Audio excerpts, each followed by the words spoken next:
নমস্কার বন্ধুরা, ডিয়ার আপডেটে আপনাদেরকে স্বাগত জানাই। বন্ধুরা, আমার থাম্বনেল দেখে নিশ্চয়ই বুঝতে পারছেন আমি আজকে হোয়াটসঅ্যাপ নিয়ে কিছু কথা বলতে চাই। আপনারা জানেন যে হোয়াটসঅ্যাপ নিয়ে একটা কেস হয়েছে। স্টোরিটা হয়তো আপনারা জানেন না, স্টোরিটা জানলে হয়তো একটু বেটার ভাবে বুঝতে পারবেন। এখানে গভর্নমেন্ট অফ ইন্ডিয়া একটা রুলস জারি করেছিল যে বিভিন্ন সোশ্যাল মিডিয়াতে তাদের গোপন জিনিস বিশেষ কিছু ক্ষেত্রে তাদেরকে জানাতে হবে, গভর্নমেন্টকে জানাতে হবে। কিন্তু হোয়াটসঅ্যাপ সংস্থা কি করেছিল?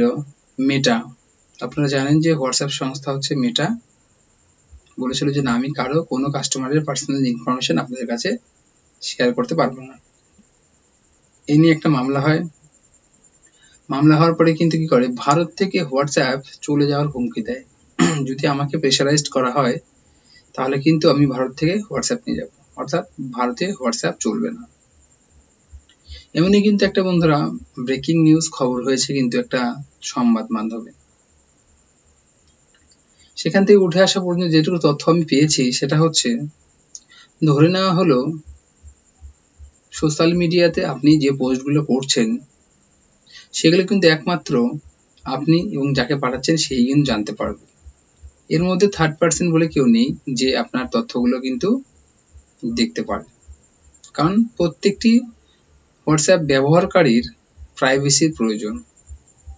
সেই মতো কি করেছিল, ভারত সরকার একটি আইন পাশ করেছিল এবং সেই আইনে বলেছিল যে সোশ্যাল মিডিয়াকে কিছু বেশ কিছু নিয়মের মধ্যে পরিবর্তন করা হয়েছে।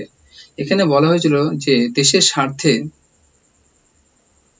বিশেষ কিছু জিনিস তাদেরকে শেয়ার করতে হবে। তো তারপরেই কিন্তু শুরু হলো সেই ঝামেলাটা। ভারত থেকে হোয়াটসঅ্যাপ চলে যাওয়ার হুমকিটা দিয়ে ফেলল।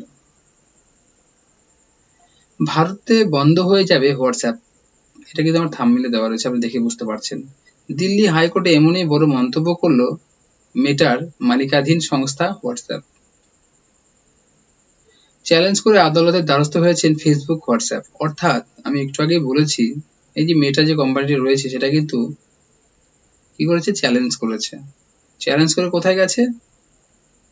দিল্লির হাইকোর্টে গেছে। যে আমাদের একটা দায়বদ্ধতা রয়েছে কাস্টমারকে ফুল সিকিউরিটি দেওয়ার। তার জন্যই কথোপকথনের যে বা কোনো ডেটার যে শেয়ার করা, সেটা কিন্তু থার্ড পার্সন কাউকে কিন্তু তারা শেয়ার করেন না বা তাদের দেওয়ার কোনো পারমিশন দেয় না। এই বিষয় নিয়ে কিন্তু ইতিমধ্যে অনেক জল ঘোলা হয়ে গেছে। হোয়াটসঅ্যাপ থেকে হুমকিও এরকম একটা এসেছে যে হোয়াটসঅ্যাপ, ফেসবুক থেকে, যে হোয়াটসঅ্যাপ কিন্তু যদি প্রেশারাইজ করা হয় যে তাদেরকে সব ডেটা দিতে হবে, তাহলে কিন্তু ভারত ছেড়ে দেওয়ার কথা হুমকি দিয়েছেন। তো এটা কিন্তু দিল্লি হাইকোর্টের রায়টা উঠেছে, দেখা যাক কি হয়। কিন্তু ভাবার কিছুই নেই, কারণ আপনারা জানেন আমাদের দেশীয় প্রযুক্তিতে এখন সবকিছু আত্মনির্ভরের উপর ডিপেন্ড করে। তো ফেসবুক যদি চলেও যায় তাহলে কিন্তু আমাদের দেশে এমন কিছু একটা অ্যাপস লঞ্চ করবে যেখান থেকে আপনারা কিন্তু হোয়াটসঅ্যাপের মধ্যে সবকিছু করতে পারেন। কারণ আপনারা জানেন বিগত সালে টিকটক চলে গেছে, তার পরিবর্তে কিন্তু অনেক কিছু অ্যাপস চলে এসেছে। তার জন্য চিন্তার কোনো কারণ নেই বন্ধুরা, হয়তো একটা সমাধান সূত্র বেরিয়ে যাবে। কারণ আমরা বেশিরভাগটাই কিন্তু হোয়াটসঅ্যাপে আসক্ত হয়ে গেছি, সেটা থেকে বেরিয়ে আসার কোনো উপায় নেই। তার জন্য বিকল্প অবস্থা সরকার অবশ্যই ভেবে রেখেছে এবং হোয়াটসঅ্যাপ সংস্থা ভেবে রেখেছে। কারণ আপনারা জানেন এই হোয়াটসঅ্যাপ কোম্পানি কিন্তু ভারত থেকে প্রচুর প্রচুর প্রচুর টাকা কামাই করছে। তারা মোটেই চাইবে না যে ছোট একটা বিষয় নিয়ে তারা এই দেশ থেকে হোয়াটসঅ্যাপটাকে তুলে নিয়ে যাক। তার জন্য চিন্তার কোনো কারণ নেই।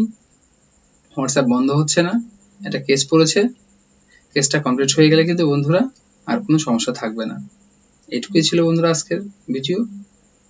নমস্কার।